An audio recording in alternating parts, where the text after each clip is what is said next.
ア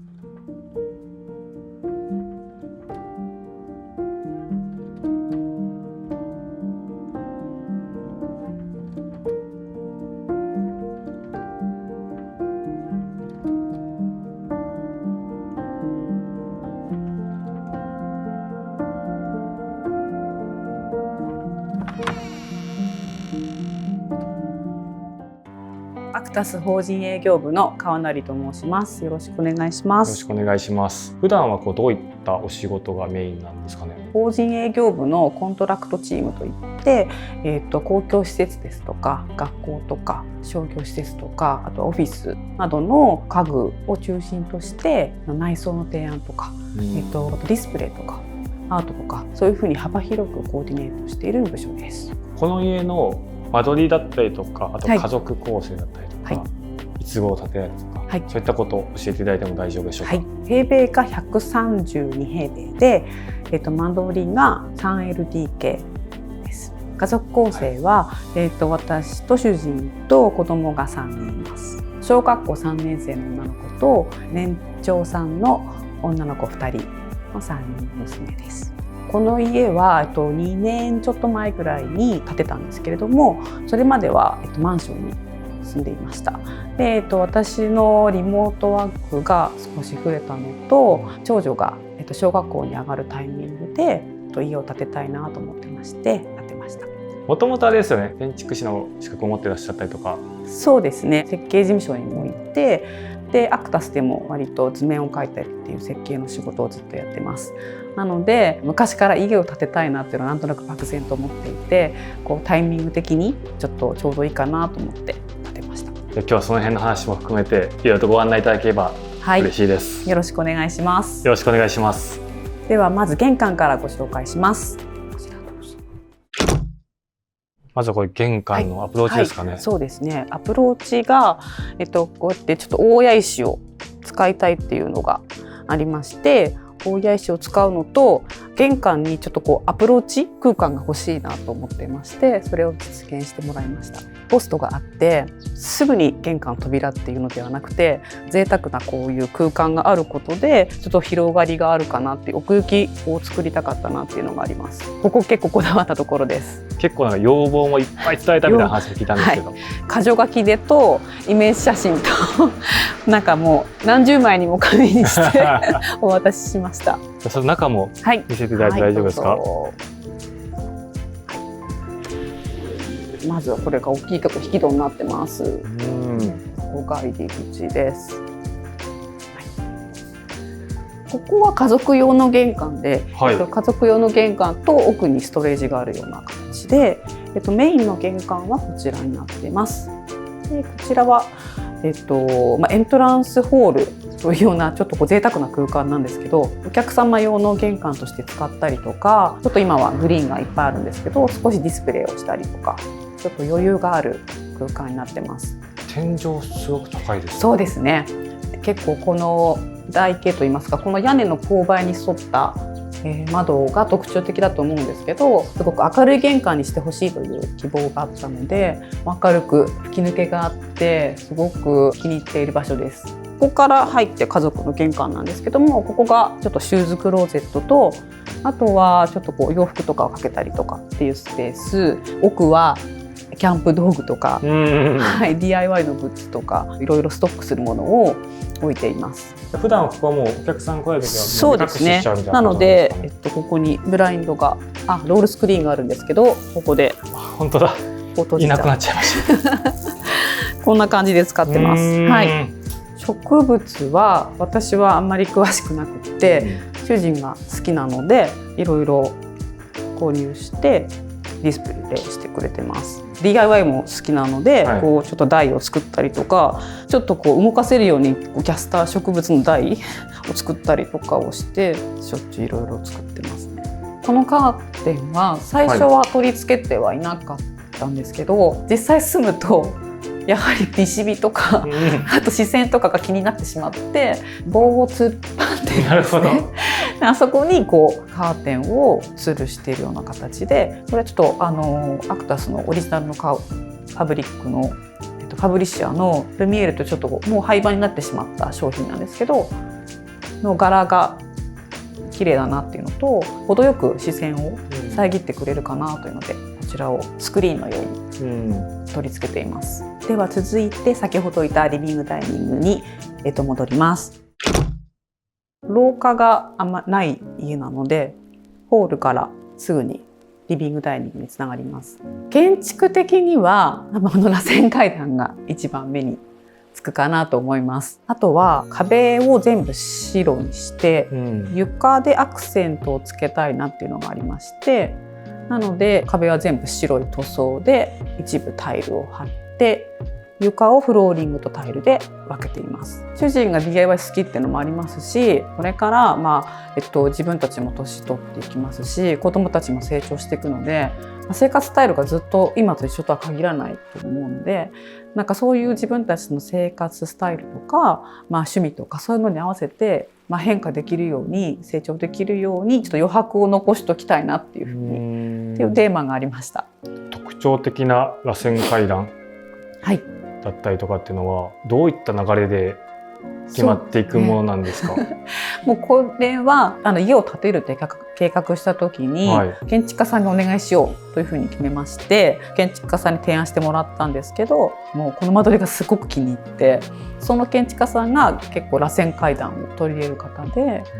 この家でも提案してくれたんですけど、もう最初はちょっと私たちもびっくりして、家にちょっと螺旋階段って感じだったんですけど、でも取り入れてみると結構黒のフレームだとシュッとしたイメージですし、階段ってどうしてもスペースを使うんですけど、螺旋階段だと小スペースで済みますし、視線も通るので割と軽やかというか、空間的にも邪魔をせず家のシンボルみたいな雰囲気になっていて、今では本当になくてはならない存在という感じです。家を建てた時はこのソファーはまだなくて、ここには何もなかった状態なんですけど、でソファーを何にしようかなってずっと悩んでいて、アームの太いソファーを以前のマンションの時にちょっと入れたことがあって、それまではアームが細くてシュッとしたイメージのソファーが割と好みだったんですけど、こういう重厚感があってどっしりしたソファーもいいんだなっていうふうに気づいたのと、結構広いリビング空間なのでちょっと存在感があるソファーを入れたらどうかなということで採用しました。我が家はLDK が結構大空間なので、床を切り替えて少し雰囲気を変えたいなというふうに最初から思って、なのでフローリングとタイルとちょっと切り替えてます。キッチンを木にしたっていうのもあるし、テーブルが結構木がドーンとしているので、多分これ全部フローリングにすると木質が多すぎてちょっと重い感じになったかなと思うんですよね。なので部分的にグレーのちょっと硬いイメージのタイルを入れることでちょっとちょうどいいバランス取れたかなというふうに思ってます。これもちょっと絶対取り入れたかったものなんですけど、インターネットでイメージ写真を探している時にこういったイメージ海外の写真がありまして、ちゃんと下地が入っているので座ることもできます。普段はこういうふうに子どもたちが作った折り紙を飾ったりと勝手に飾ったりとか、レゴで作ったものを並べたりとかして、あとここで絵を描いたりとかっていうのもして、意外と多用途でいろいろ使われています。この照明も絶対取り入れたかった照明で、最初に建築家さんにお願いする時もこの照明は絶対取り付けたいので、取り付けする場所を考えてくださいと言ったぐらいです。あとはミュージアムショップに行くのが好きで、そこで気に入ったものがあったら買ったりするんですけど、それで原義友さんのパズル、これは展示会に行った時に買ったものとか、これも新婚旅行でバルセロナに行った時にどうしてもバルセロナパビリオンに行きたくて、そこのミュージアムショップで買ったポスターを日本に持って帰ってきて、それに合わせて額装したものです。手前側がダイニングスペースですかね。こちらがダイニングスペースです。でこのテーブルはちょっと廃盤にはなってしまったんですけど、スローハウスのオーリコというテーブルです。前のマンションに住んでた時に購入したものでそのまま持ってきたんですけど、最初はちょっとこの家の雰囲気に合わないんじゃないかなというのがありまして、買い替えを考えたこともあったんですけど、愛着もありますし、ちょっと廃棄するのももったいないし、もらい手もなということで一旦持ってきて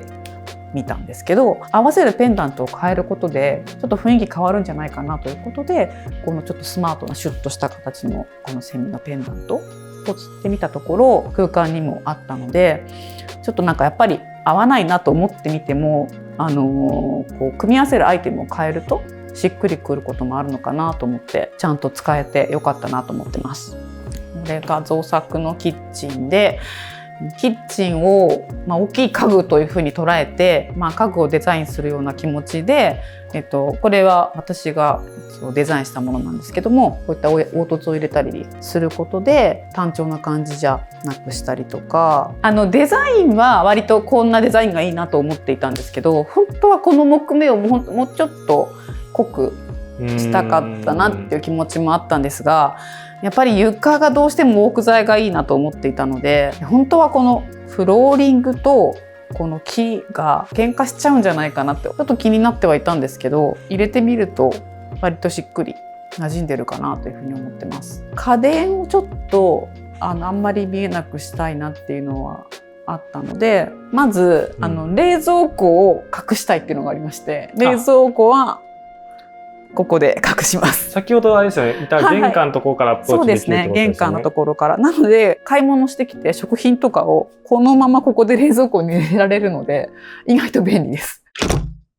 階段下の空間も結構広がってるんですね。そうですね。こちらが、私がリモートワークをよくするので、書斎のようなものですね。で、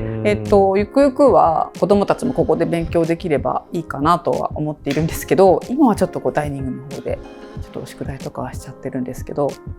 ということで結構長いデスクにしてます。扉はあるんですか？扉はあります。扉は閉めることができて、でもすごく大きい。そうですね、大きいですね。こんな感じで閉められます。なるほど。はい、なので料理をするときは閉めます。この家が先ほども言ったんですけど、廊下がないので、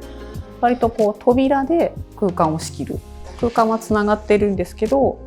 扉で仕切るっていうような構成になってます。なので全部引き戸なんです。開き戸はないです。なるほど。あとはここが一段上がってるっていうのもちょっとこだわっていて、ちょっと上げることでこの床の切り替えを自然にしたいっていうのもありましたし、こっちは家族全員のスペースで、ここ少しプライベート感を出したいなっていうのもあって、段差をちょっとつけてます。ここがデスクになっていて、ここからちょっとお庭が見えたりするんですけど、建てた時はこの板1枚だけだったんですよ。でやっぱり収納が欲しいなということで、下に主人が作ったりとか、DIY そうです、作ってもらってという感じですね。この照明が以前住んでいたマンションの時には、あちらの先ほどのダイニングテーブルの上で使っていたペンダントです。あちらに新しいペンダントを取り入れたので、こちらのデスクの方に移動しました。こちらが寝室です。ちょっと今は子どもたちと一緒に寝ているので、本当寝ているだけの部屋になってます。ただ将来的にはダブルベッドの向きをちょっと90度変えて使いたいと思っている想定なので、ところにあそこにペンダントがつってある位置、今ちょっとおかしいんですけど、将来の90度変えた時にはぴったりくる予定です。ここも段差があったりとか。そうですね。ここが、床をここだけ我が家ではカラーを入れてまして、青いカーペットを引いています。将来はもうちょっとこの青い面積が見える予定です。こちらが主人と私の服とかを全部収納していて、でここも扉はあえてつけずに、このカーテンで仕切ることによって目隠しをしてます。カーテンはこれもファブリシアの、プランという生地ですね。このレースとドレープの間みたいな質感がすごく好きで、リビングのブラインド、本当はカーテンにしたかったんです。立ってみたらカーテンを収めるスペースがなく、ブラインドかロールスクリーンかどっちかしかつけられない幅しかなかったんですよ。この扉があるので干渉しちゃうんですよね。ここがスペースがあまりなくてカーテンを入れられなかったんですよ。なのでどうしてもカーテンがどこかに欲しくて、でこことあっちと2箇所にカーテンをつけました。ちなみになんですけど、このずっと僕実は螺旋階段よりもなんなら気になってたんですけどそうですね、このワクワクするはしごは何なんですか？はしごはロフトみたいなところなんですけど、子どもたちは秘密基地と呼んでいる場所につながっています。階段から見れますので、ちょっとこの階段からご案内しますね。ありがとうございます。ちょうどここから見えるようになってます。本当に今は子どもたちが使う場所になっていまして、3人とも工作とかが好きなので、何か作ったりとか、折り紙を折ったりとか絵を描いたりとか、ここでやってますね。ちょっと遊び心が欲しいなと思っていたので、この家の中のちょっと一番のユニークなところかなと思います。この2階の部屋はどういった部屋があるんですか？こことここはもう子供部屋2つで、長女用、一応今のところ予定は長女用と、ここは双子で家具で仕切って使おうかなと思っています。じゃあ下戻ります。ここが、洗面所になっています。このリビングからのタイルが続いていて、ここがトイレになっていて、洗面所、脱衣室と床がつながっています。洗面台もキッチンと同じような衣装にして揃えてます。洗面をちょっとこう左に寄せていって、女の子3人なのでゆくゆく洗面台の取り合いになるかなというのは、今もうすでにそうなんですけどで1人がこう例えば顔を洗っていても、ここで1人例えばメイクができたりとかっていう風にして考えたので、洗面台をちょっと寄せて、あと鏡は一面につけてます。この辺は向こうの方から全部提案してもらったものを持っている。こういった造作は自分で、キッチンとか洗面所とかは自分が図面を描いてオーダーしました。ここに入れてくださいみたいな形で。ちなみにここって扉はないんですね。そうなんです。ここは扉がなくて、こっちに扉があるので。そうか、そこは脱衣所の代わりになるってことですね。こちらお客さんが来た時とか使う時とか、あとこう洗濯乾燥機の音をちょっと遮断したい時などに使っています。こちらがお手洗いになっています。以前の家では2つのロール入れられるペーパーホルダーを使ってたんですけど、1個にシンプルにしたいなっていうのがありまして、1個にした代わりにすぐに替えが取れるように、しかも綺麗に収納したいということで、これは絶対やりたかったので、本当におすすめです。このペンダントも建築家さんには絶対暗いのでダウンライトつけた方がいいですってこのペンダントだけでトルボーも気に入ってます。では先ほどいたリビングダイニングに戻ります。今日はありがとうございました。ありがとうございました。最初から完成形というか完璧なインテリアってなかなか難しいと思うし、多分自分でもこれがなんか最終形なのかっていうのって多分分かりにくいと思うんですけど、だからこそこうどんどん変わっていくのを楽しめるのがいいところかなと思ってます。テーブルと照明の合わせを変えてみたりとか、ちょっと気に入ったポスターがあったらちょっと変わった形で飾ってみたりとか、そういう風にして自分でアレンジしていくのが楽しいのかなと思います。この家もまだまだ多分全然完成してなくって、ここにあれ欲しいなとかここに足したいなとかっていうのもありますし、余白がいっぱいあるのでもっと飾ってもいいかな、でも逆に引いてもいいのかなと思ったりもしていて、そういうことを常日頃ふとした時に考える、そういうのが楽しいかなと思ってます。自分の趣味とかも変わったりとか、生活スタイル変わったりとか、家族構成が変わったりとか、変化と一緒にインテリアも変えていく、その時々に合った自分の気に入ったものとか自分の生活に合うものを揃えていくっていうのがいいのかなと思います。では以上、法人営業部の川成でした。ありがとうございました。